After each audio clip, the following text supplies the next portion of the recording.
Now force depends on the area of contact. For that I am going to do small activity. Take a pen, pencil or any object. For example, I am taking a pen and remove the cap, or otherwise take the pen and you apply a force on this pen and push the pen to on your hand. When you push it, you will not get much pain. How much force you are applying on this pen, same force, remove the cap and you apply the same force on your hand.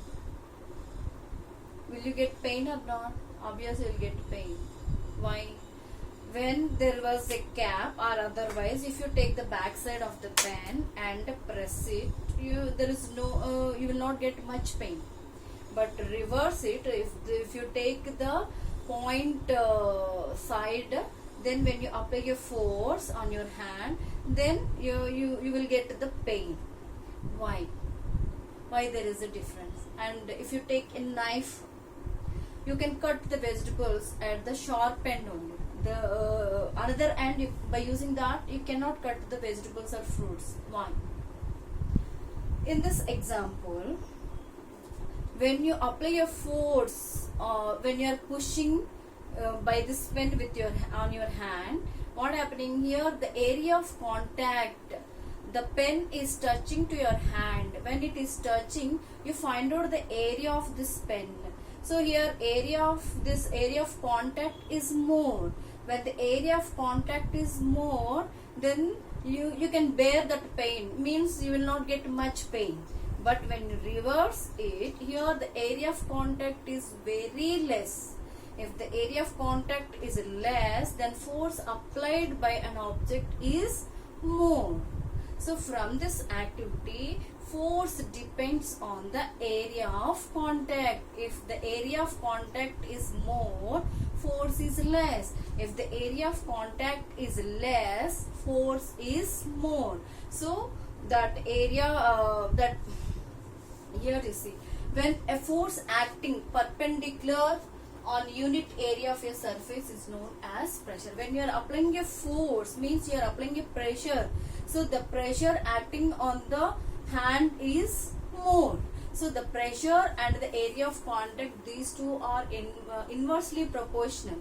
If the area of contact is more, then the pressure is less. If the area of contact is less, the pressure is more. So both they are in inverse direction, indirectly proportional.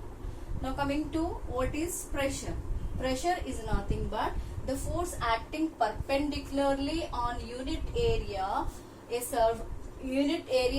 surface is called pressure.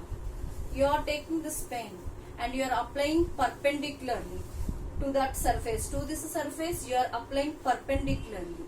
So that will call pressure. What are the units of pressure? Pressure, it is represented by the letter P. So what is pressure? Force by area. Force is F, area is E.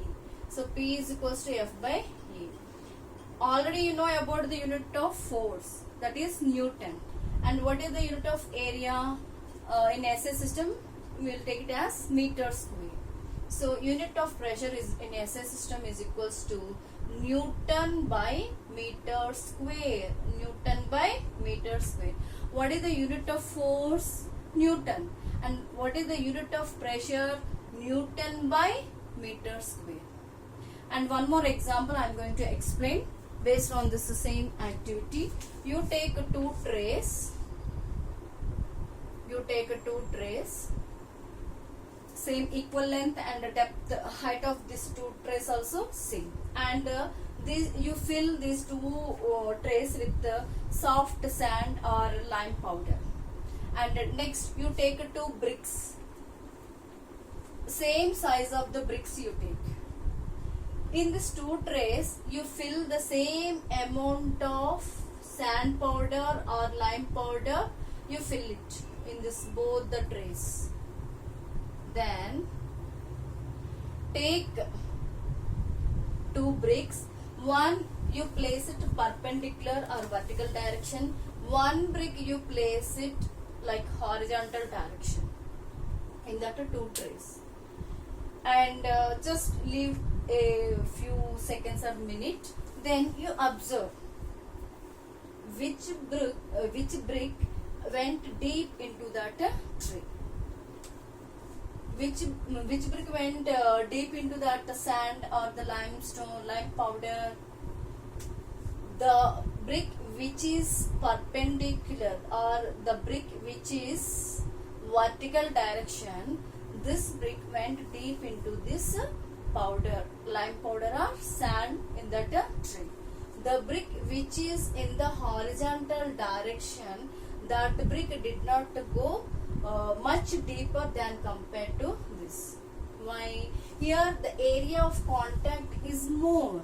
So when the area of contact and the pressure are inversely proportional, if the area of contact is more, pressure is less. So that's why it did not go deeper.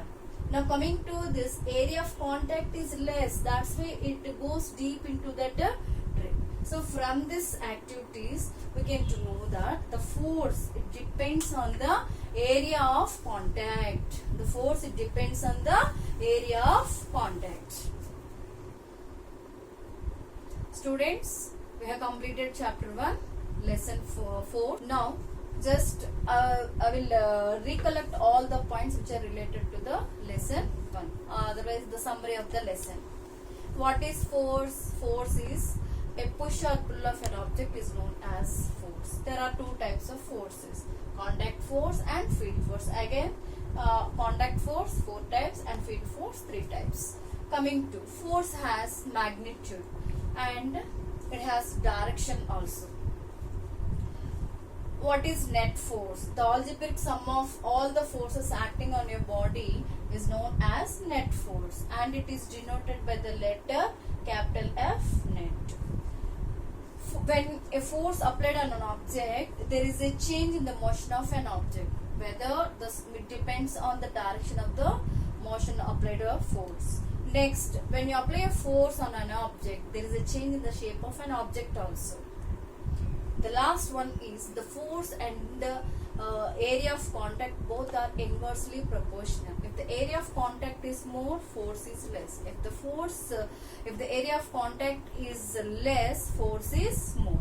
That's why when you take the knife, or otherwise we discussed the pen or pencil, sharper edge, when you press it you will get pain. Other end you will not get pain. Why? So this is 2 marks question. This is important. Thank you.